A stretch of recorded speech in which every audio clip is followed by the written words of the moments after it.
जय श्री कृष्णा मित्रों। महाभारत के युद्ध में समस्त आर्यावर्त के राजा या तो कौरव अथवा पांडव के पक्ष में खड़े दिख रहे थे, किंतु एक राज्य ऐसा भी था जो युद्ध क्षेत्र में होते हुए भी युद्ध से विरत था। वो था उडुपी का राज्य। जब उडुपी के राजा अपनी सेना सहित कुरुक्षेत्र पहुँचे तो कौरव और पांडव दोनों उन्हें अपनी ओर मिलाने का प्रयत्न करने लगे।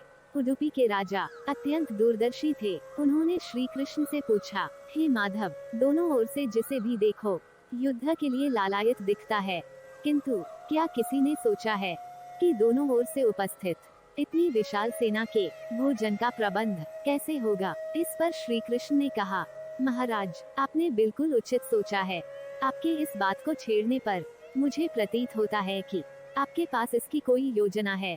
अगर ऐसा है तो कृपया बताएं। इस पर उडुपी नरेश ने कहा, हे वासुदेव, ये सत्य है, भाइयों के बीच हो रहे इस युद्ध को मैं उचित नहीं मानता। इसी कारण इस युद्ध में भाग लेने की इच्छा मुझे नहीं है, किंतु ये युद्ध अब टाला नहीं जा सकता। इसी कारण मेरी ये इच्छा है कि मैं अपनी पूरी सेना के साथ यहाँ उपस्थित समस्त सेना के भोजन का प्रबंध करूं। इस पर श्री कृष्ण ने हर्षित होते हुए कहा, महाराज, आपका विचार अति उत्तम है। इस युद्ध में लगभग 50 लाख योद्धा भाग लेंगे, और अगर आप जैसे कुशल राजा उनके भोजन के प्रबंधन को देखेगा तो हम उस ओर से निश्चिंत ही रहेंगे। वैसे भी मुझे पता है कि सागर जितनी इस विशाल सेना के भोजन का प्रबंधन करना आपके और भीमसेन के अतिरिक्त और किसी के लिए भी संभव नहीं है। भीमसेन इस युद्ध से विरत हो नहीं सकते, अतः मेरी आपसे प्रार्थना है कि आप अपनी सेना सहित दोनों ओर की सेना के भोजन का भार संभालिए। इस प्रकार उडुपी के महाराज ने सेना के भोजन का प्रभार संभाला। पहले दिन उन्होंने उपस्थित सभी योद्धाओं के लिए भोजन का प्रबंध किया। उनकी कुशलता ऐसी थी कि दिन के अंत तक एक दाना अन्न का भी बर्बाद नहीं होता था। जैसे जैसे दिन बीतते गए, योद्धाओं की संख्या भी कम होती गई।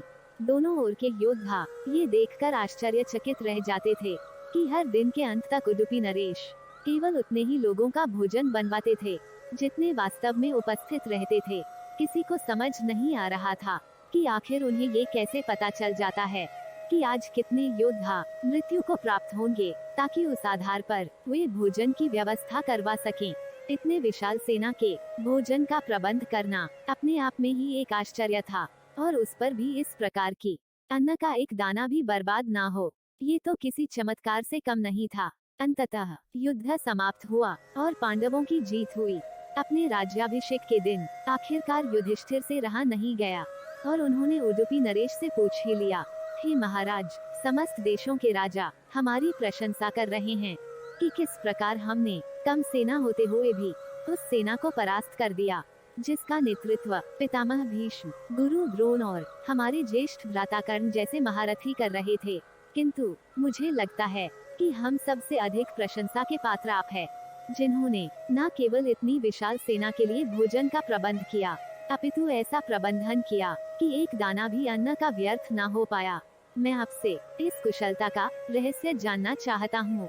इस पर उडुपी नरेश ने हंसते हुए कहा, सम्राट, आपने जो इस युद्ध में विजय पाई है उसका श्रेय किसे देंगे? इस पर युधिष्ठिर ने कहा, श्री कृष्ण के अतिरिक्त इसका श्रेय और किसे जा सकता है? अगर वे ना होते तो कौरव सेना को परास्त करना असंभव था। तब उडुपी नरेश ने कहा, हे महाराज, आप जिसे मेरा चमत्कार कह रहे हैं वो भी श्री कृष्ण का ही प्रताप है। ऐसा सुनकर वहां उपस्थित सभी लोग आश्चर्यचकित हो गए। तब उडुपी नरेश ने इस रहस्य पर से पर्दा उठाया और कहा, हे महाराज, श्री कृष्ण प्रतिदिन रात्रि में मूंगफली खाते थे। मैं प्रतिदिन उनके शिविर में गिनकर मूंगफली रखता था और उनके खाने के पश्चात गिनकर देखता था कि उन्होंने कितनी मूंगफली खाई है। वे जितनी मूंगफली खाते थे उससे ठीक 1000 गुना सैनिक अगले दिन युद्ध में मारे जाते थे। अर्थात अगर वे 50 मूंगफली खाते थे तो मैं समझ जाता था कि अगले दिन 50,000 योद्धा युद्ध में मारे जाएंगे। उसी अनुपात में मैं अगले दिन भोजन कम बनाता था। यही कारण था कि कभी भी भोजन व्यर्थ नहीं हुआ। श्री कृष्ण के इस चमत्कार को सुनकर सभी उनके आगे नतमस्तक हो गए। जय श्री कृष्ण मित्रों, आपसे अनुरोध है कि कृपया ये वीडियो को शेयर और लाइक करें, चैनल को सब्सक्राइब करें। धन्यवाद।